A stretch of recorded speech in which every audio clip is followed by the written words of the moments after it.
have had a great weekend. I must admit, we've had a great weekend. Let me tell you about this weekend. So, last night we had our annual launch, and that was totally awesome. And that was there. You go. I probably froze, but I'm getting man.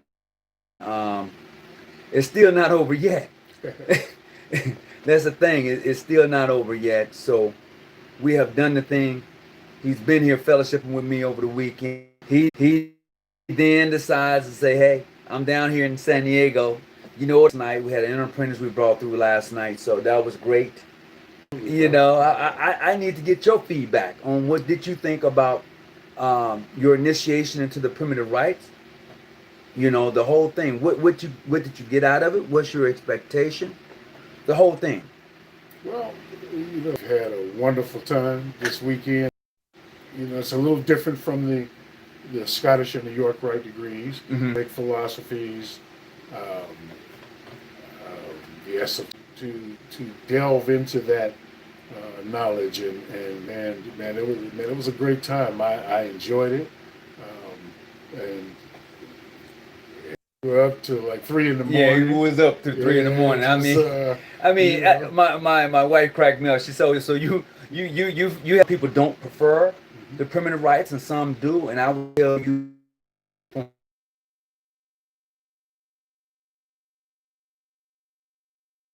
for that journey, like we found out last night, we had a unintended. Mhm. He was like, "Yeah, I want it. I want to do it. I want to do it. I'm ready for it."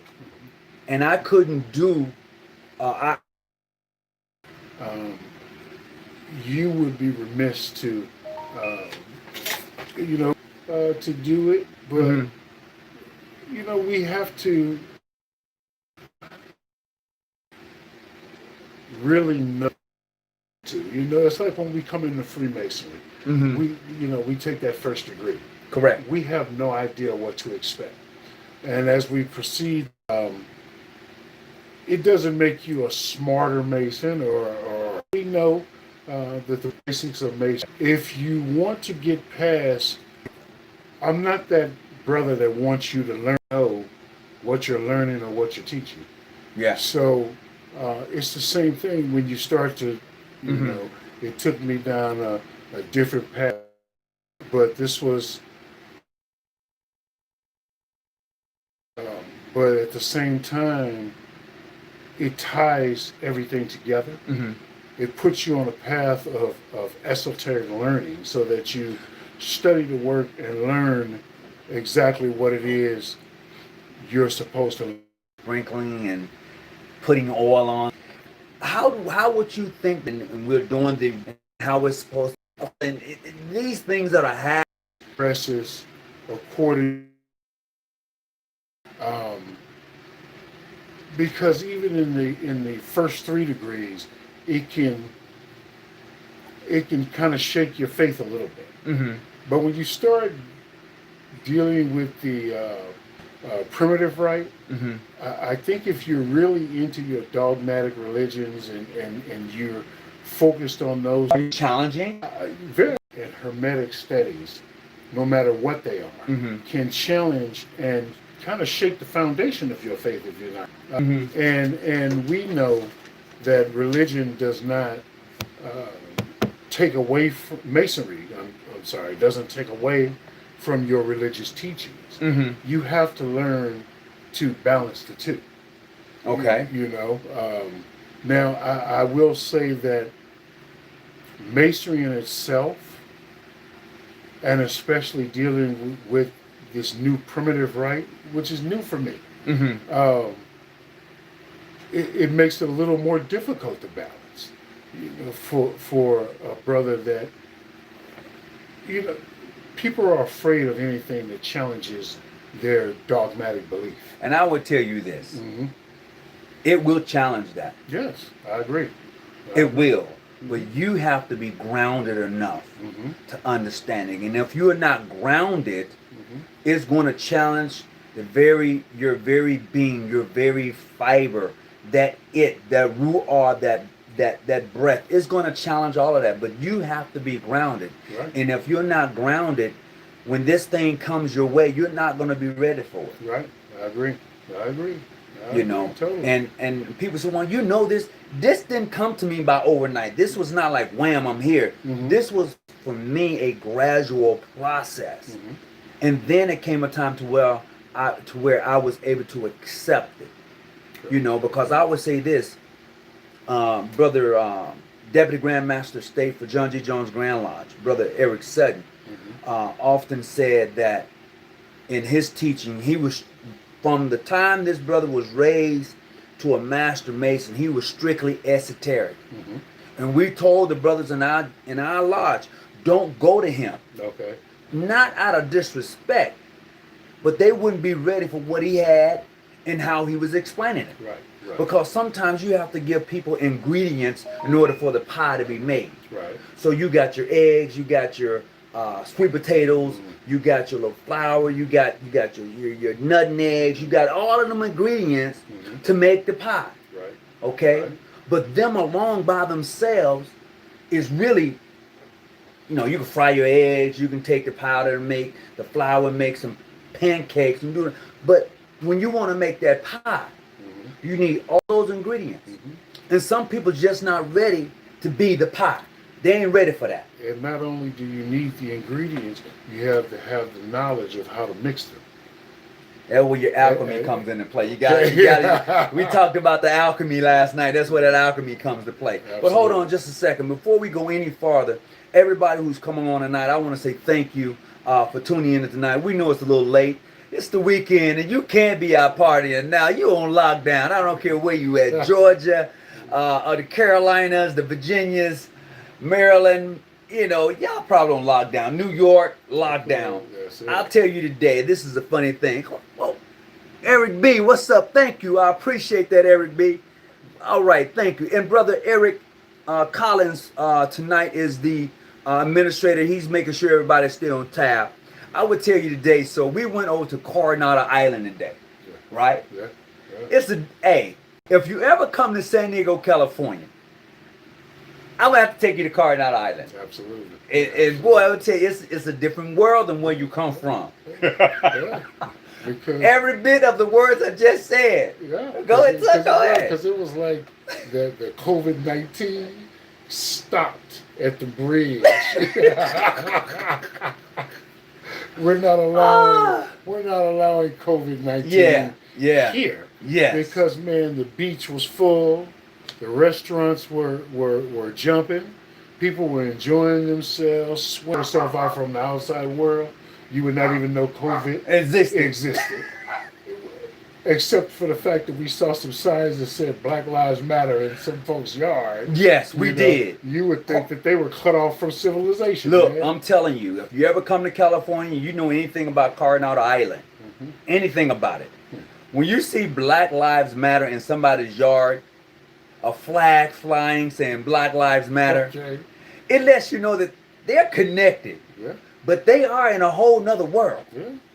They are, and that's just the truth about it. So I just had to share it. I just had to bring that out today while we continue to go on with the show. Yeah. So I have Brother Lozando Sanchez Diamond. That's my son. That's your son? Yeah. Indeed, I'm a Sunni Muslim in the process and possess of my PhD in the metaphysics and am well educated in my faith, but also a master mason, and I'm better because of the esoteric. Really, The boy. I he continuously surprises me. learn from the craft. Really, He surprises me. he man. surprises you. Yes, he does. Wow. You know? Okay, that's interesting. He surprises me because. But you hear he's not, but he Yeah. surprises you. Yeah, he surprises me. Well, man, because his knowledge and his, I think he was, if I'm not mistaken, we raised him 2 years ago. Oh, 2 okay, years ago, but he's in the military. And he's active, and he's, he'll be home soon, thank God. Okay. And he has 2 little ones, so he's getting ready to retire out, and he's put in his time.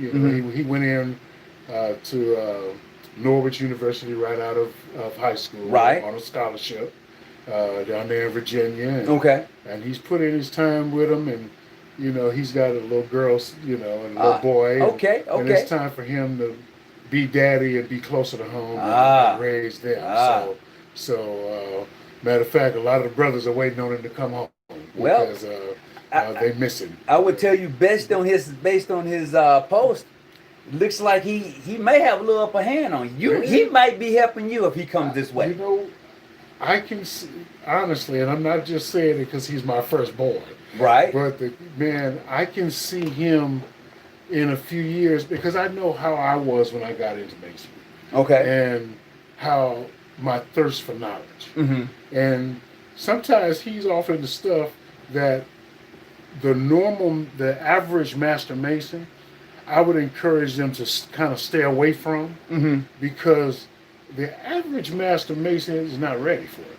The stuff this boy reads, and I'm telling you, hey, it's a growth process. Yes, it is. Yes, it is. You have to, I would say this, in Freemason, you have to be willing to grow. If you're not willing to grow, there is no need of you even coming to the door of Freemasonry.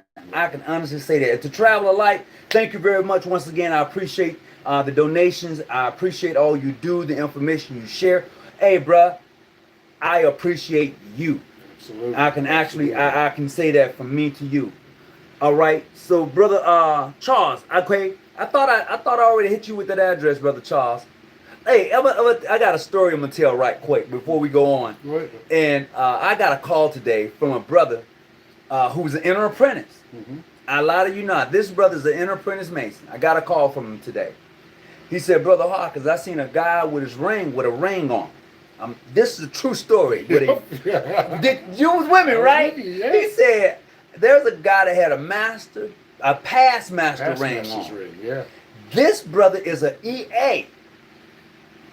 He asked the brother about the ring. He said, you're a Mason, right? Brother said, yeah.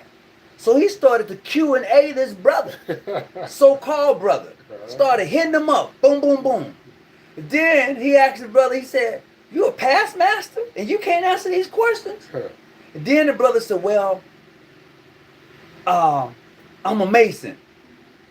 Then the brother, from what I gathered, he said, okay. Asked him a couple more questions. Brother couldn't answer the question. He took. Yes, he did. This is old school. This is an EA. He got to be at least 20-some years old. He took this guy's Masonic ring. I'm like rolling. He took it, and then he calls me up, and he said, look what I got. And I'm like, what do you got? I took this brother's ring. He couldn't answer the question.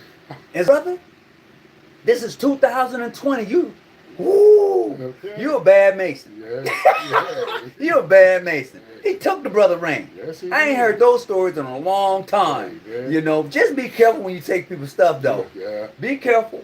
But brother, I don't have a hat on right now, but hey, you know what? We need more brothers like that. Yeah. To be truthful, when people are wearing regalia and they don't necessarily know what they're wearing, but they have it on, and you Q&A them about it, they can't answer what Grand Lodge they from, they can't answer what lodge they from, they can't answer the simple EA questions, then they need not to wear the regalia. That's right. Period. That's right. When you can't, I don't care about your jurisdiction.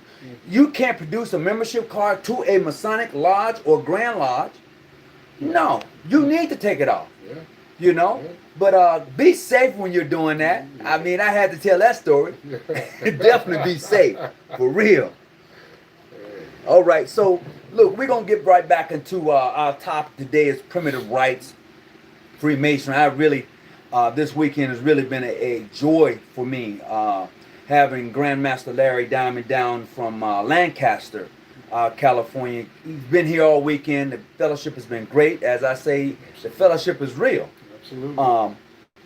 Him being here last night, he was introduced to the primitive rites, and that degree work, I'll tell you, took about 3 hours, 4 hours for us last night. Yeah, we were there until like 11:30. We was there until about 11:30 last night. So after we got done with our EA lodge meeting, we went into the primitive rites, and we was there for a minute.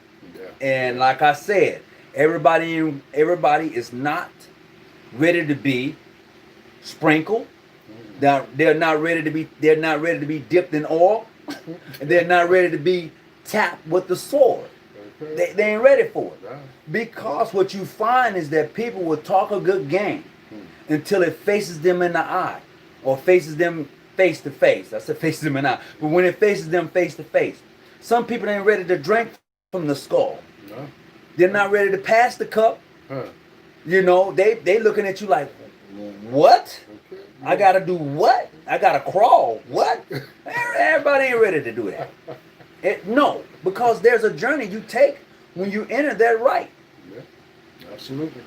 You know, Absolutely. if you can recall all of the penalties of your obligation, what you said you would and would not do, they lay upon you those penalties and those obligations. Yeah. The process is, can you stand the pain? You know that old song, I can't stand the rain. Okay.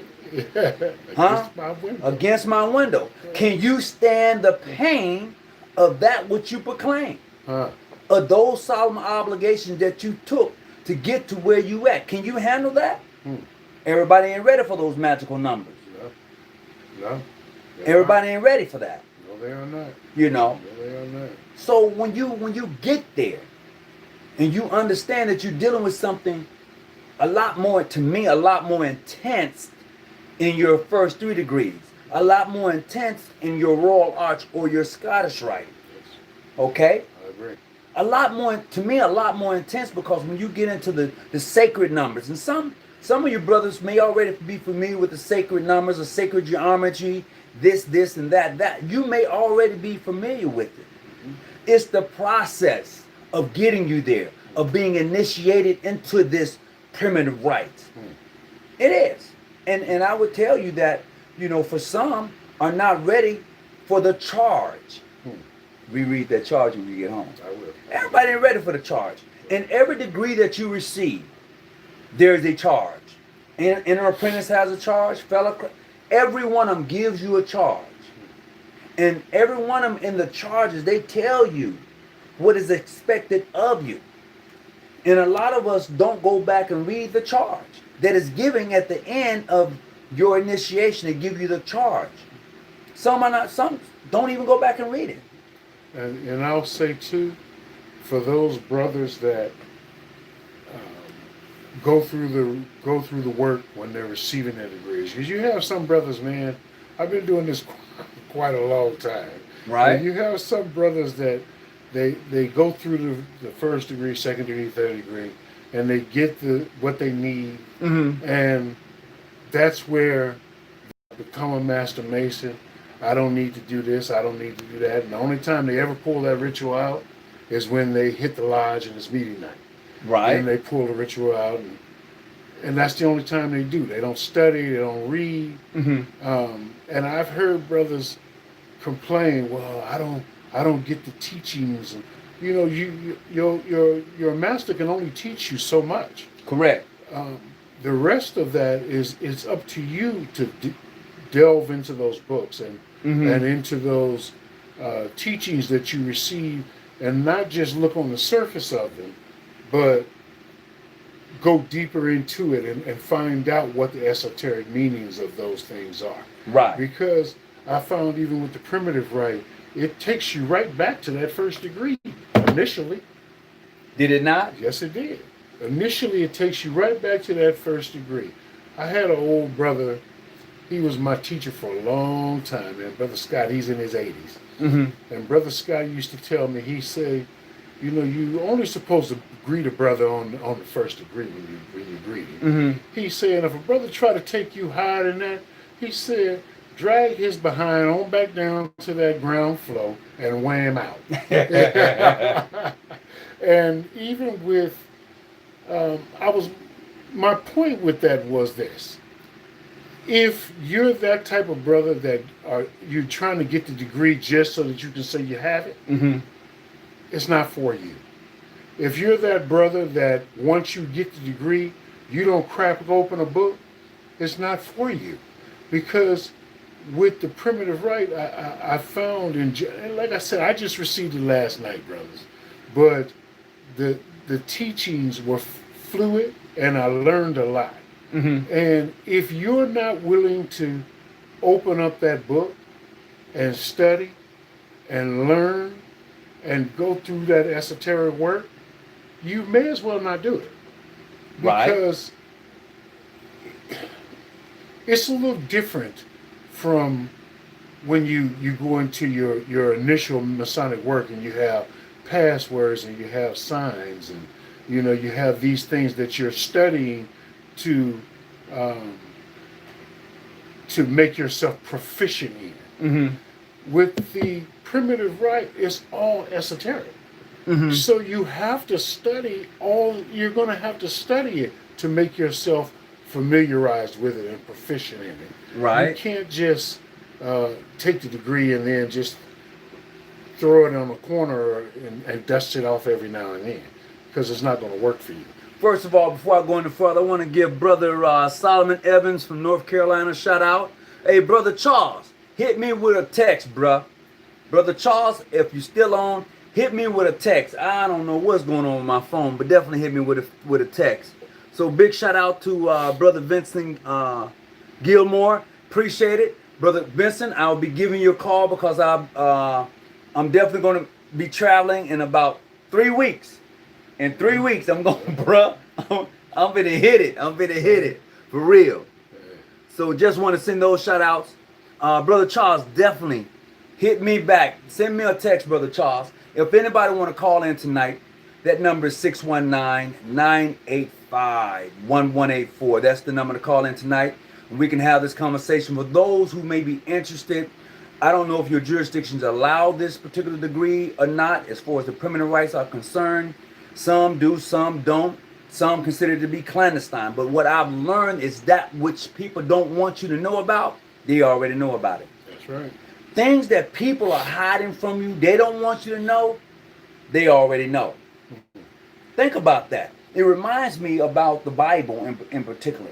A lot of times they didn't want us as black people who were captured and put into slavery to read the Bible. They didn't want you to have that knowledge of the Bible.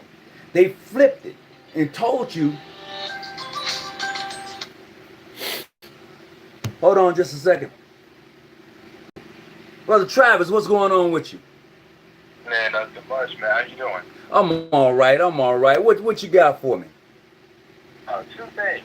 Yeah. Hey, you never sent me my transfer application. We talked about that in like January. You just gotta email it to me. What I was gonna say. Remember I said I was moving to the Seattle. the West Seattle, right? Yeah. Well, you know what? I owe you one. I don't have an excuse. I don't. Ain't no need me lying to you. Say, well, brother, I don't have an excuse. Text me your address. I'll make sure I get the application to you. Cool. And I got Brother Larry Diamond here, Grandmaster, gonna remind me too. Don't be lying to that brother. He asked you for an application, you better give it to him. Yes, So, and second thing is, this is a pretty good topic because my current Grand Lodge, we don't really talk about the primitive rights. We talk about 1 through 33, but we don't ever really talk about the primitive rights. And when I brought it up one time at a Royal Arts meeting, my Grand Master was kind of like, he kind of looked at me like, well, like how do you know about that, stuff like that. So it's kind of interesting to get the take on exactly like what it is and why it's not really taught to, I guess, the general public of Masons. okay, so you want to know what is it? Yeah. Okay, I'm gonna give you my opinion, and then I'm gonna let Grandmaster Larry Diamond give you his because he was brought in last night, so he may have a different perspective. So, in my opinion, the primitive rights is that plug that you stick into a socket.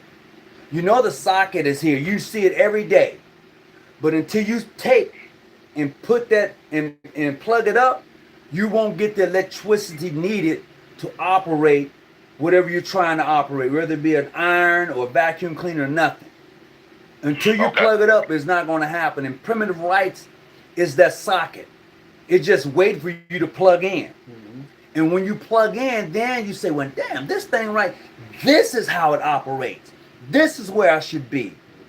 I should be operating on a higher level of thinking. This is where it's at. Not that I got the object, I got the iron, I know it works. You know, I got a warranty with it. I got the vacuum cleaner, I know it works. But you hadn't plugged it up yet. So you don't get the benefits of really having, operating what you have in your possession. Masonry's in our possession. In my opinion, you don't get the real true benefits of operating masonry because you don't plug in to the primitive rites. You don't plug into the esoteric and esoteric. You don't plug into the study and knowledge of taking and occupying your mind with useful knowledge because you think, because now you're a master mason, you have arrived. Tonight, we had a conversation with Dr. Art Boyd, who is a member of the Grand Lodge of California. We was at his home tonight. He said a lot of people, and I'm gonna quote him. I'm a semi-quote him, and you can correct me if I'm wrong. This is what he said. He said you can go to any Masonic lodge, mainstream. They know the book in and out. They know it. You can. They will put a period, what a period, and comma, what a comma. They know it Verbatim. verbatim. Yes, You're sir. not gonna beat them at it. Nope. But they don't understand truly why they do the things they do. Okay. Most of us don't understand why we do the things we do. Why do you have the junior warden sitting back there? I mean, why do you have the junior deacon sitting back there with the junior deacon with the senior warden?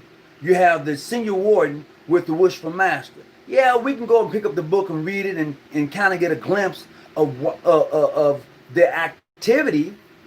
But really, what's actually taking place between them? And people don't get that. You just go to a lodge, I mean, junior deacon, what's your duties? To keep off all cows, eavesdrop, see the non-pass, repass that they had to work. You know, we roll that stuff off. Boom, boom, boom, like nothing. But do you understand why he does that? Exactly. You got his duties. You said his duties. Okay? But why are those? But his duties? why are those that particular job for him? The same thing for each officer in there. The exact same thing. So after, I never thought about that. So absolutely, and he said that. He said after you, that's just the other side. And a lot of people ain't ready to be connected. Because last night when we talked about the skull and the crawling and the healing and the sprinkles and the ointment, they was like, what are you talking about? Is this, you put some roots on this? Wow. I mean, think about that. You know, you at a meeting and somebody talking about, yeah, give me the oil. I want to sprinkle. Give me the skull. He needs to drink. You know, when you talking, what? I need what? What the skull? What? Sprinkle. Give me the sword. He needs to be touched. Touch. What? Drink out of a skull. What? So those things bother people because of what they've been taught. You can only serve two masters. But if somebody see me and they say, hey, Wishful Master Hawkins, why you calling him Wishful Master? You can only serve two masters. That's what the Bible says. And One master. let me ask you about that. Yeah, you can only serve one master. So, you know. Go ahead. Say what? Yeah, I told my stepdad that a couple months ago when I was in Georgia. I was like, think about it. The Bible says you can only serve one master, but you call another man a worshipful master. But are you serving him? Yeah. Are I'm going to tell you, yeah, you're serving him. But there's a flip side to that. Okay. I want to continue to hear your story. Go ahead. Yeah, so, I'm kind of, I'm questioning him. I'm like, I brought my stepdad to Masonry. My dad passed Grand Master, and, he brought me in when I graduated from college, what have you. So I was an EA going through my degree work several years ago, and I told my stepdad about Masonry, and he got into it. So long story short, my dad being who he is, he, put me on game about a lot of things. Always putting my stepdad on game about, just trying to challenge his thinking about, Freemasonry and how, you need to kind of bridge out of Christianity to kind of get the full He picture. said bridge out of Christianity. Yeah, you got to do that, right? Because Right. it kind of limits you, in my opinion. I could be wrong. It kind of limits you because there's knowledge everywhere, right? Uh-huh. So anyway, that's an example of just getting them to think about, how you serve a worshipful master, but you can only serve, one master. Okay. So, what does the term worshipful master mean? What does it mean? I mean, he governs the lives. I mean, No. This is gonna have to be something you're gonna have to go get. I ain't even telling you this on the live screen. I ain't telling. I'm not telling. I need for you to go find out what does the term worshipful master means and where did it come from. Once you find out what it means, where it comes from, it gives you a whole nother perspective of why you call that person worshipful master. Now, I ain't gonna even help.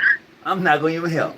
We're gonna have to have this conversation. Help me out, man. Because I can't help you without saying something I shouldn't say. Absolutely. I want to help you, but that's gonna have to be offline. If you're still up and you want to call me later tonight, we can do it.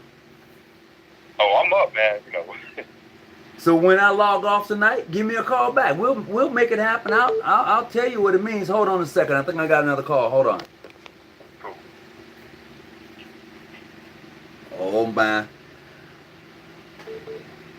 Oh my goodness. I'm almost afraid to take this call. Brother Jackson. What's up, brother? What's up? Hold on, I'm adding you in. There you go. I'm almost afraid to take this call. I have on the other line. I hadn't talked to this brother in about 3 weeks. I was damn near afraid to answer the call. I have.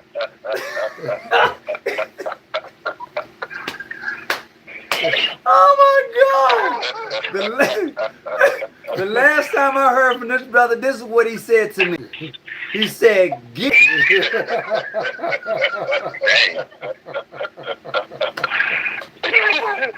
No, that's not the last time you talked to me. Okay. The last message you and I shared, it was about your sister. Oh, yeah. You're right. Okay. I stand corrected. I was about to tell you, I didn't know, bro. I was like, I'm shaking. I'm like, should I answer this one? I have the one and only Christopher Jackson. What's going on, most Christian Sovereign Grand Commander? Talk to me. How you doing, bro? I just I cut the YouTube on the TV and I saw you were live, and I said, well, let me look and see what's going on. And I saw you talking about Ancient Rite, but I heard brother's question about, he was asking about terms worshipful and what have you. You only serve one master. Yeah. And one of the things that happens with brothers who are, as we call, in the technical term that we may call Cowan or eavesdropper, is that they're looking for something without doing the research. And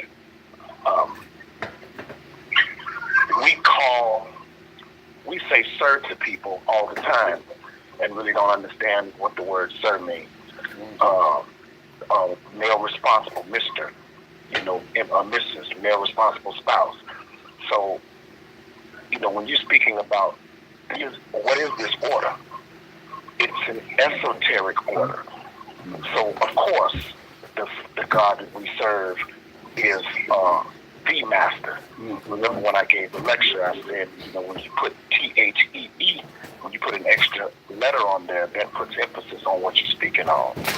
And so, brother, worshipful has its type of highest authority of character. And there are a lot of people who are called worshipful, but really don't they didn't get that from their character. They got that from popularity. Teach, boy. You have a lot of people that, when you say honorable, you're speaking about the word. Look at the root word of honor. One who's worthy is honor. When you say a grand master, that means one who is above the rest of the masters. There are many types of grand masters.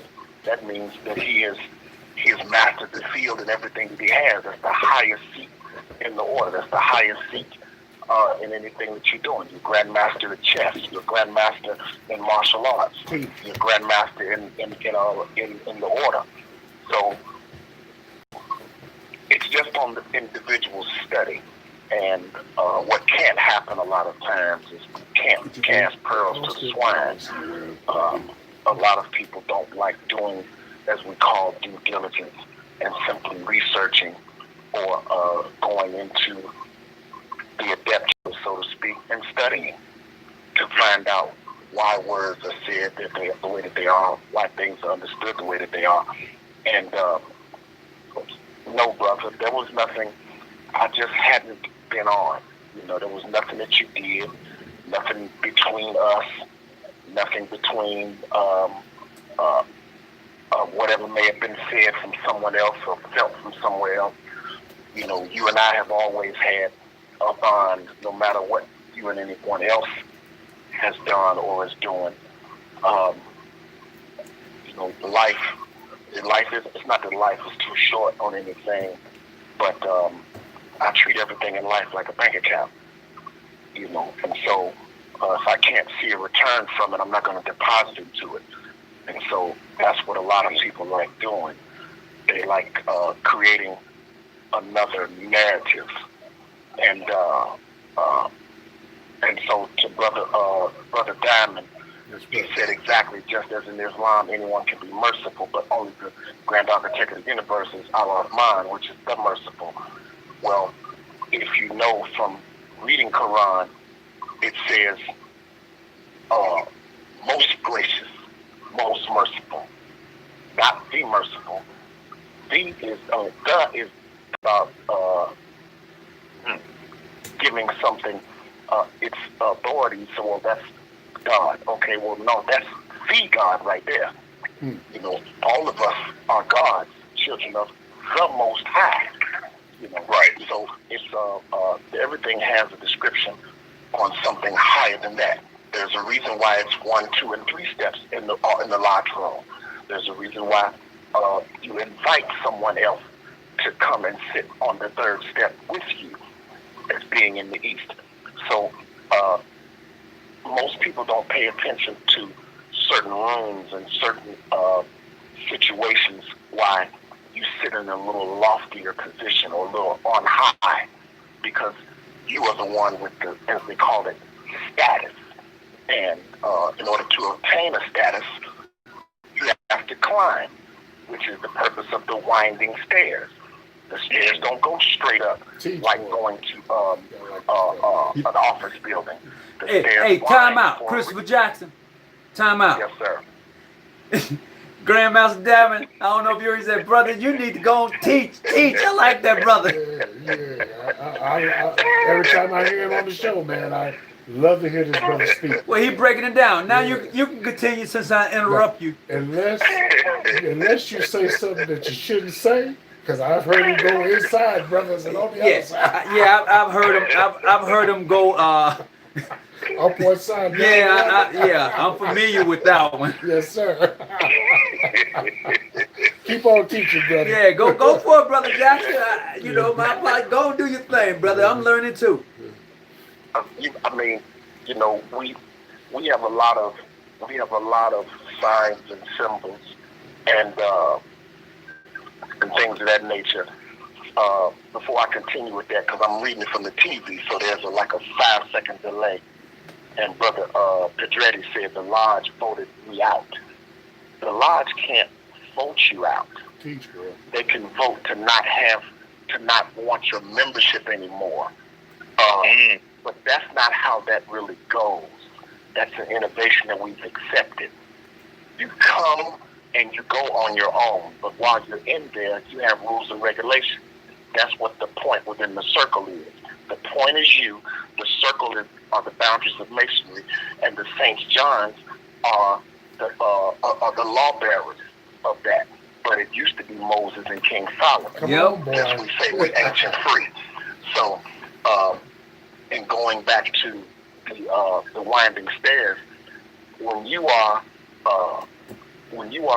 going up some stairs, you can just look straight up and get all the energy you want and just run straight on up. You can see anything coming to you. That's why they put you in a low valley on a high hill, so you can see anyone approaching when you're in a lodge. But when the stairs wind, you know that you come back around that same area all the time. It's just a little bit higher. And the higher you go, the more chance you get. But as you go up these stairs, you're peeking around the corner because you're trying to see what's going on. It's just like being in a garage, and you going around that garage, coming out of the garage from the 4th level. You're easing around that corner because you don't want another car coming up to hit you. But if it was just one straight ramp, you'd already see it. You're speeding up, slowing down, doing whatever. That's where your caution is as you go up these stairs, these winding stairs. But it's all about the individual study habits and his ways to develop analogy and discernment from the things that he sees. This is why the Bible is always present. It doesn't matter what your scriptural book is. It's about the sprinkling a little bit of scripture on it, no matter what it is.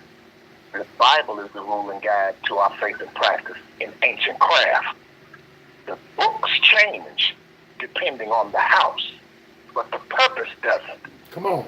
No matter what it is what it is. But we start innovating and being respectful. Well, I want to put the Quran, the Old Testament, I want to put all these different Bibles, all these different books on the altar for the individual who's being initiated. Right. But if you taught him properly, you would let him know. There are no secrets in here other than what's in your bank account. All of these procedures is going on, everybody doing it in the same place. There's no secrets in the Masonic order. You know what brother is when you see him. He can tell you who he is in the light and in the dark. Some of us wear rings, some of us wear hats. But this is what happens. We have a newfangled brother out here, and so. Would you say we got a new type of brother out here today? We have a newfangled, a newfangled type brother out here. We don't have. We got modern guys claiming they want to be ancient free. You see, so it's like I keep saying about a lot of these guys that have made all of these different offshoots and sprigs of the Moorish Science Temple. Now all of a sudden, what's popular now is saying you in the Moorish Rite, but you don't know who Noble Drali is. That's disrespectful, So it's just too many things are being sifted. We keep doing the Yaqub theory. We keep splitting and diluting the black man until it becomes an albino, and then we want to say, well, this is what it is right now, and that's where the problems are. I respect any right that's out there. If you're practicing doing what you're doing what it is, and so, but. I just called to share a word. I didn't call to hijack your post. Hey, but the only way something get hijacked is when somebody let it happen. I didn't let this happen. Exactly. You are always a guest on the show, so we all are here to learn. No man knows it all. Everybody has a little something to offer the next person. I'm not gonna say here and say, because I'm a grandmaster and I'm a this and that I know it all. I just learned something. Just listening to what you just brought to the show. So, no, brother, you always have that door that you can knock on and it's going to be open and you can call. Now, I ain't going to never say I'm going to be afraid to open the door. I'm just saying that you can do it. Let me answer Brother Black Sun and Solomon Evans. He said he was asking about, that's the Yaqub I'm talking about. That's not a false theory. You can look around and see all of us everywhere, from whatever color. If you want to be real, but naked truth about it. See, I've been in Facebook jail 30 days. I just haven't said anything. I've been free a day and a half. But I was getting ready to touch on a whole lot of things, especially since July 4th when the minister spoke and Deshaun Jackson retweeted something that they attributed to Hitler, and now everybody wants to make him apologize, and people mad about this, that, and the other. Wait. Tomorrow is Sunday, right? Yeah, till midnight. Yep. Okay. Here's what you and I are going to do, Brother Jackson. I also watched that brilliant speech, whatever you want to call it, July the 4th. Mm-hmm. 2.5 hours. As a matter of fact, I think it was 3 hours and 25 minutes and some seconds. Yeah, 3 and change. Yeah. We're going to have, tomorrow, we're going to break that down. We're going to have a discussion on that tomorrow, me and you. Okay. And I say that, just text me. And let me tell you, the reason I say that, this is pretty unique. You and I was there at the table. Mm-hmm. Did he not tell you about your name? Well, yeah, he told me. You know, he said a lot of things to me that I didn't really question because, as I said to him, you know, a lot of who I am came from him because I don't compromise any principle of truth for a friendship. You know, and a lot of us, we say things in private, and then when white folks get around us, we whisper it. Even when they're not around us, we whisper it as if somebody could hear us. You know, and so, but when brother asked about the healing process of Prince Hall. PHA. Yeah. See, brother.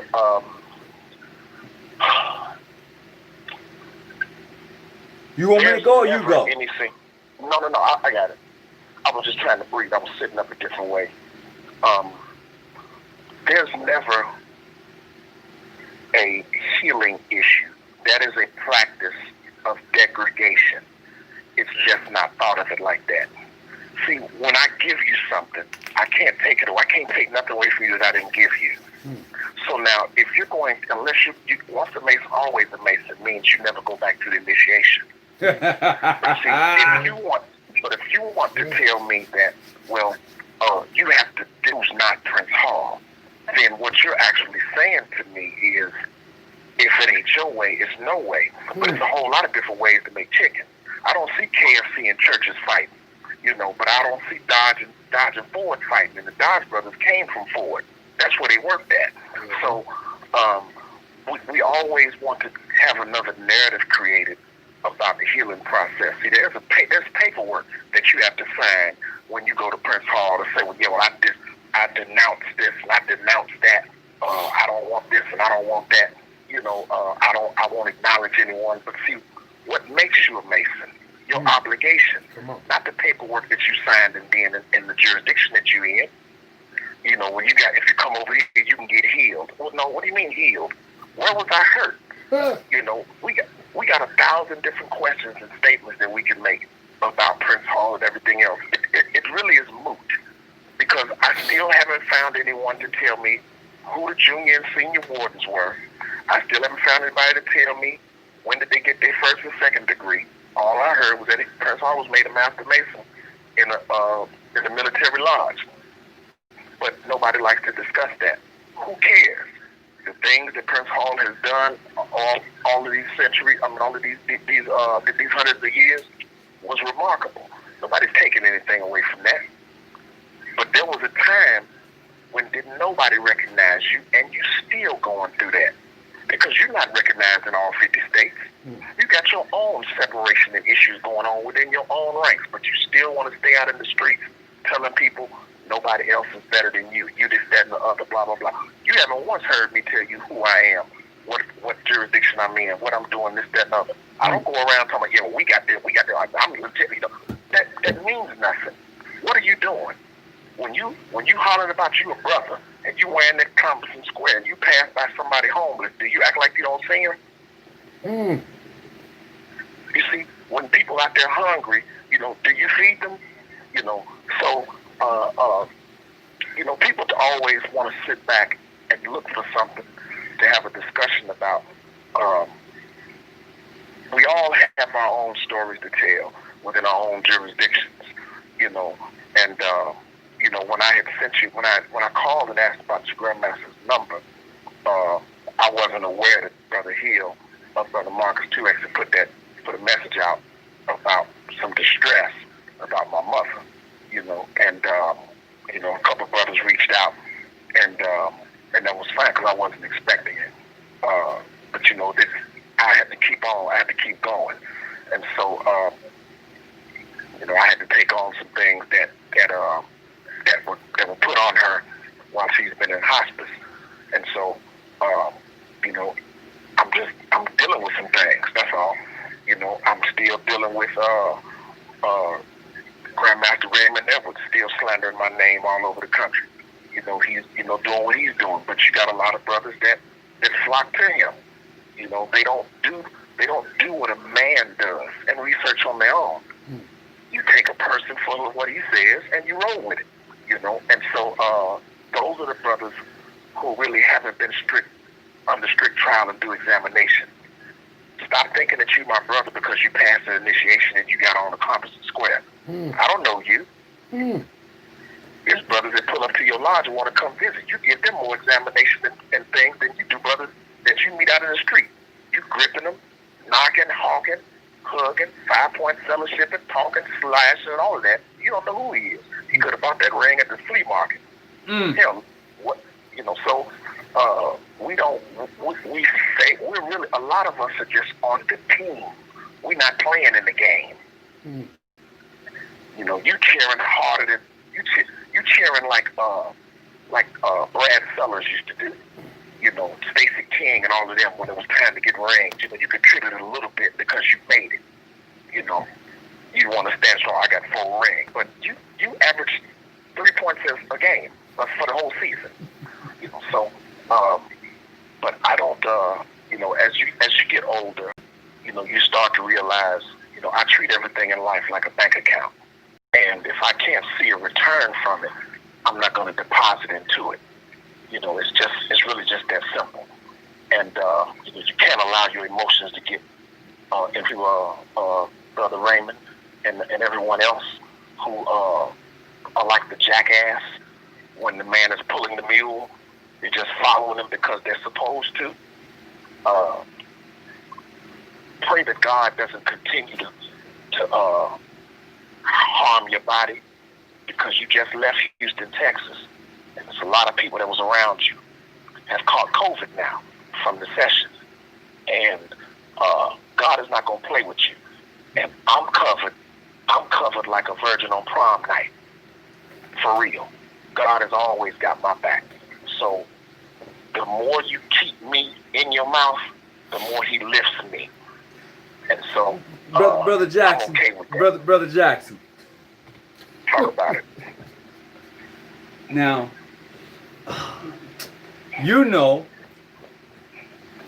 I know you and Brother Raymond.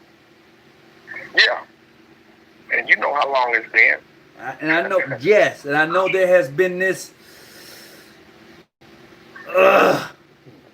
I know. I just. The brother, no, don't do that. The brother called me a sex offender. He called me a child molester. And he's been talking and saying that for years.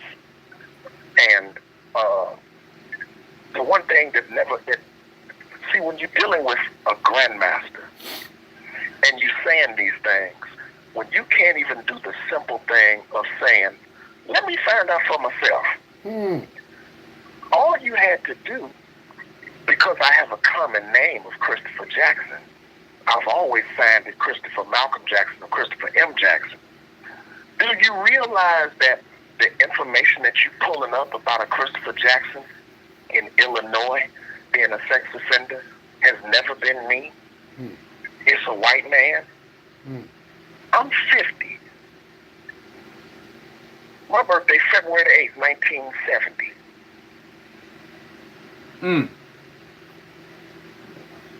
The decade I did wasn't even in Illinois. And I've never said that. I just let people talk. But he's so brilliant, he said, he can get it expunged. You can't get a sex offense expunged. I travel the country. I'm a national umpire. I travel the country. You can't travel the country and be a sex offender and don't register with the state you're going to. That is true. But when you are a jackass You don't know that. You just nod your head when Raymond is talking about that. You see, so I'm okay. I'm okay. I'm okay. He's tried to clown me to a lot of people, and like Brother Marcus told him, he said, "Brother, I'm not a garbage can. Don't bring that to me." But for whatever reason, him and whomever else feel like I'm just some type of giant. And if you defame me, you will change the person's perception of me. Well, if that's how easy it is, then you weren't looking at me anyway. You were looking at me for a motive. Wow.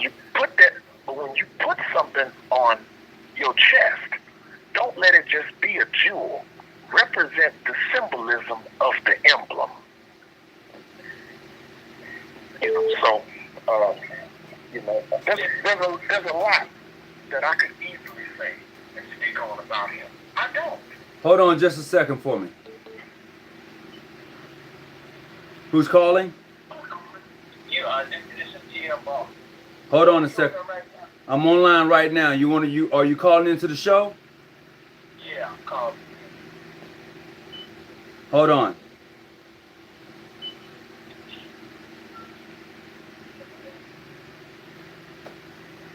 All right, go ahead, Brother Jackson. Finish up. Okay. Yeah, that was all, because I didn't want it to turn to that. But see, a lot of brothers have heard of me, and a lot of brothers have listened to things I've said.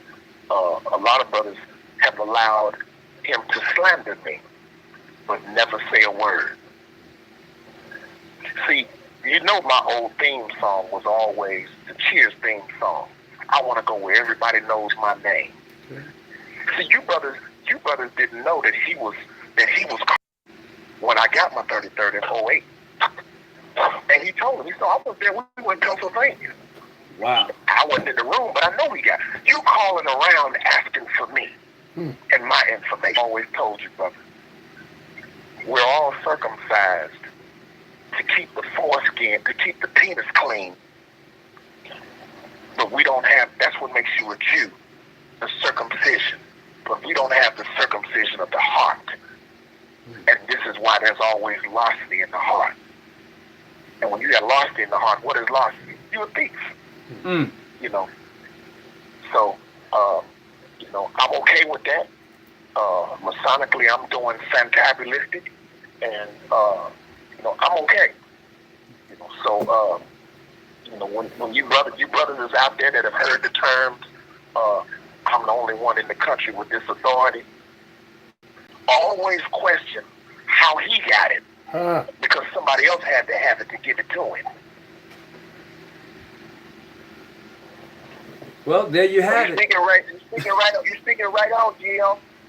But I want to know this. I want to know this, because when I'm in the background, this is GM Boss. GM Boss. This is GM Boss. This is GMGIG. Yes, Boss.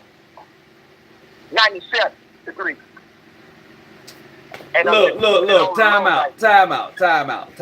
Oh, hold on. Everybody on this line got whatever. This is not their show where we're gonna throw this out. We're talking about the degree work, which is great. And you've called in a few times, and you have that open number, just like Brother Jackson got that open number. Now, with that being said, skip all the formalities and bring it on home. I like that, GL. Appreciate it, because I don't like beating around the bush no way. Go for it. Big brother, you get love right here. Because just like he just said, you gon' get love right here. Because I can walk anywhere too. And I'm just like you. I want to be able to go anywhere where anybody know my name. You understand what I'm saying? Period. And I get to go anywhere where anybody know me. You right. It's a whole lot of folks walking around here right now. Whether you Prince Holler, whether you in, look here, I'm going to tell you just like this, so they can hear me. If you really feel like that, call my call. I guarantee you can go where I go. But I need you to know I deal with everybody. I deal with everybody. That's why I can go anywhere, because I deal with everybody. All right, now with that being said, we're going to go back and get on the topic tonight, primitive rights. Now, Okay. Travis, come on, Travis, what's your question about the primitive rights? I see that I see something was posted, so we want to make sure that we stay on topic and really get some instructions in and really give people a better understanding of the primitive rights. And this is where the show is at tonight. And I don't want to get off topic and lose eyesight of that. And Brother Christopher Jackson just laid down some hard knowledge. And he let it be known how he feel. And like I said, he has it. He can come on the show. He knows that. So with that being said, what about the primitive rights? I just want to get back on the topic. Oh yeah, most definitely, and I appreciate that. So back on the topic of primitive rights, man, I would say this for me. And Brother Jackson has been around primitive rights for a while. Brother Jackson, what you want to add to the primitive rights conversation? Well, you know me, and you know that I'm about the butt naked truth, and a lot of degrees and things are being passed out like sticks of gum. And I told someone tonight that 98% of us have insecurity issues because we always like to give ourselves a lot more loftier terms than we deserve, because we need to act the same when we need a lodge. So, Somebody, if you're in your car, would you mute your button, please? you know, a lot of times when we go to, we are supposed to do in the Blue Lodge, which is research the one who's giving it. There are a lot of people here that have authority, but don't realize that when someone leaves another country to come here and give you authority, they lose their juice, so to speak. GM, let me know when I can come in on this. No disrespect to this brother. Let me know when I can come in on this primitive right conversation. All right, I'm gonna I gotta let Brother Jackson finish up. Yeah, Brother Diamond, that is a true statement. But you know, the primitive has been around in a lot of different ways. You know, from Memphis to Memphis Museum, as they used to call it, Egyptian higher learning. But it's the actual originality of what Scottish Rite was before Albert Pike did his thing with it. And so, you know, John Yarker has always said and spoken about us in all of his books. And that was one of the reasons why they castigated him the way that they did. But, you know, I don't have anything ill to say about the primitive right. I just, you know, I don't allow anyone to just roll up. You know, there was a time when it cost you 10 G's to get the primitive right, but at that time, Saddam was the only one confirmed it. But, you know, it got a little hot over there, so we couldn't do that anymore. And, you know, then dispensation was brought over here. And, you know, between the Burris, Jarvis, Ollie Spencer, Luke, a few people, you know, have their credibility. And, but it is what it is. That's all. Would someone please mute the car button or whatever you're doing? Let me say this real quick. Let me say this real quick, G. I mean, I got to go. Okay, say it real quick. Let me say this real quick. I met everybody he's talking about and so much more. Ain't nobody get nothing like candy in the real primitive rights. It don't work that way. God won't give it like that. So let me go ahead and clear it up for the airway, because I got to go after this. Jim, you got some bad brothers in your corner. But if they don't get this right here, because they don't know what I came through today. And if you really primitive right, then you saw it. You ain't got to know my name. You saw what I went through today dealing with Albert Pike boys. I ain't got no problem with it because I know what they stand for. Because there's a whole lot of brothers out here that think they know more about human rights than they do. I ain't got a problem with them folks because they just trying to protect their own. I'm trying to protect my own. I look like you, brother. I look like you. But I know how to do philanthropy work with the people who don't look like me. Because they trying to protect their house too. And you got a whole lot of folks that's evil out here that's born their comfort square rule.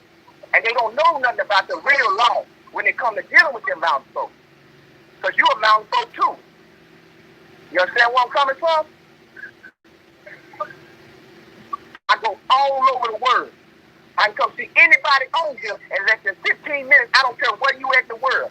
But if you don't get what I said, you ain't gonna laugh. You ain't gonna be breathing too much soon. Because God ain't playing with these folks no more. Hey, y'all have a good night. God bless y'all and let him keep you. And that's my prayer. And I appreciate that. Now, to the brother who was asking me did I upgrade, he said it's crystal clear. You know, hey. You must have stopped using bondage. You know what? You need to stop. Just, there you go. There you go. Not violent. Oh, God. So, you know, every now and then, brother, you got to step up. I mean, I can't always be in the same spot. And I stepped up a little bit. I got a little extra something going on.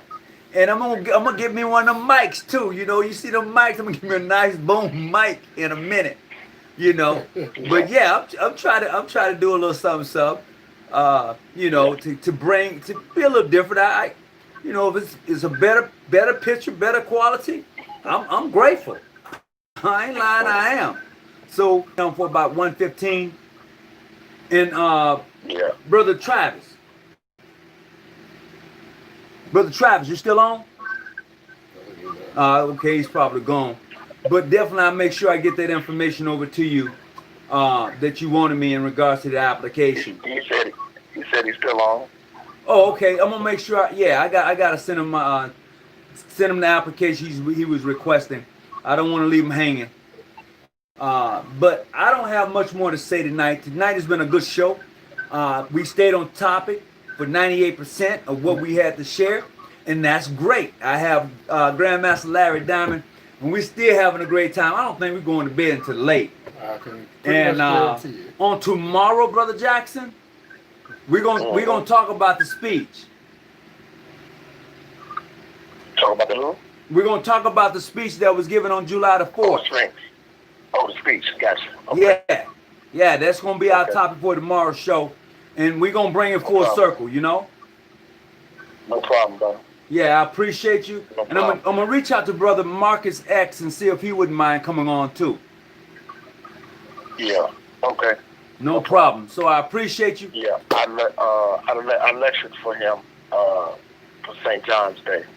He did a phone call. He asked me to lecture to the brothers for St. John's Day recently, and so I wanted him. I wanted to give him something, about a lot of things that are just going on, and so it is what it is.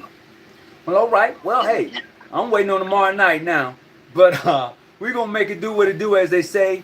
So the higher we climb, the clearer the vision. And whatever you do in your day, stay out them bushes and keep the light on. We out of here. Hope you enjoyed the show, and thanks for everyone for calling in. And we're going to get it on tomorrow. So I look forward to tomorrow's show. Take care, peace, and be well. Remember, the higher you climb, the more turbulence you come across, too. Well, hey, you can't be afraid to fly with the Eagles, baby. Right. Hey, be blessed, bro. I appreciate you. All right. Bro. No, you can't be afraid to fly with the Eagles.